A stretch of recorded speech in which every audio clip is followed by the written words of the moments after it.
पीर के रोज पार्लियामेंट के सरमाई इजलास का आगाज हुआ, जिसके बाद तमाम जमातों ने एकजुट होकर ऐवान में पेश आए दरअंदाजी मामले पर हंगामा किया। इल्जामात जवाबी इल्जामात के दरमियान लफ्जों की जंग जारी रही। ऐसा नहीं है कि पार्लियामेंट के दोनों ऐवानों में हंगामे ना हुए हों, लेकिन आज जिस तरह का मंजर देखा गया उसमें अपोजिशन जमातों का इत्तेहाद साफ दिखाई दे रहा था। पार्लियामेंट की सिक्योरिटी की खिलाफ वर्जी को अवामी नुमाइंदों ने बदबख्ताना करार देते हुए कहा कि मरकजी वजीर दाखिला अमित शाह इस मामले पर बयान दें। इस दरमियान लोकसभा स्पीकर अभी अपनी कुर्सी संभाल भी ना पाए थे कि इस मामले पर ऐवान में हंगामा शुरू हो गया। क़ब्ल अज़ीं जुमे के रोज भी स्पीकर ओम बिरला ने 13 अवामी कायदीन को मुअत्तल कर दिया था, जिसमें कांग्रेस पार्टी कायद अधीर रंजन शामिल थे। ताहम आज 34 अरकान पार्लियामेंट को मुअत्तल कर दिया गया है। मेंबरान पार्लियामेंट बज़िद थे कि पार्लियामेंट की सिक्योरिटी पर बात हो। सभी कायदीन प्ले कार्ड्स थामे हुए थे। पार्लियामेंट से अब तक 47 कायदीन को मुअत्तल कर दिया गया है। मोदी के इस मामले में इंटरव्यू देने और इस वाक़े की तहक़ीक़ात करवाने की हिदायत के बावजूद अपोजिशन मुतालिबा कर रही है कि मुअत्तल शुदा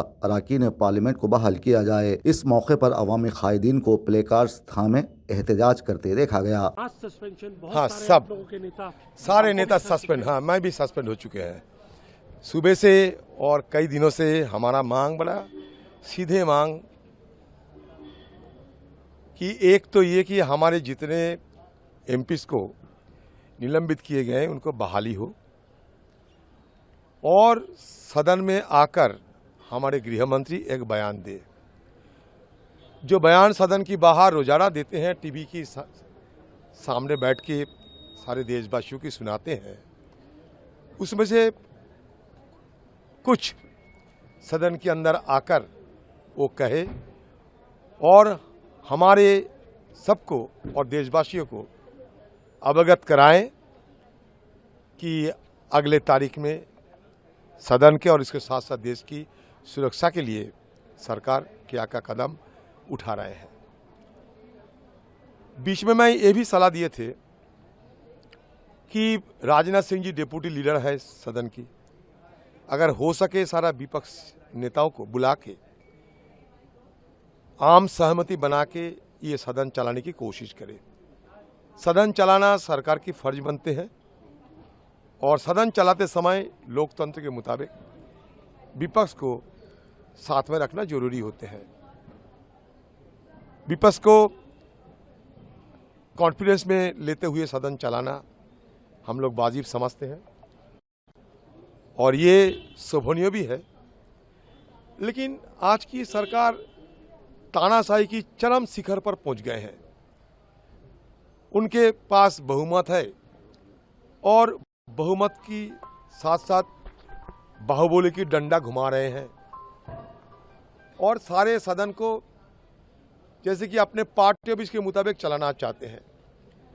सदन आरएसएस और बीजेपी के तो पार्टी ऑफिस नहीं बन सकते, तो इसलिए चर्चा करने के लिए मुखर थे हम लोग।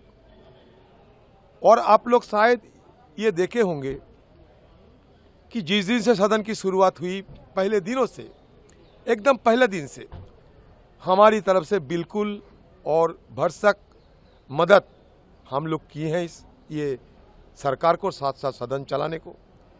आप अगर उत्पादकता की हैसियत से देखें तो 13 दिसंबर के पहले सदन में उत्पादकता कितना था, आप खुद इसका जायजा ले सकते हैं।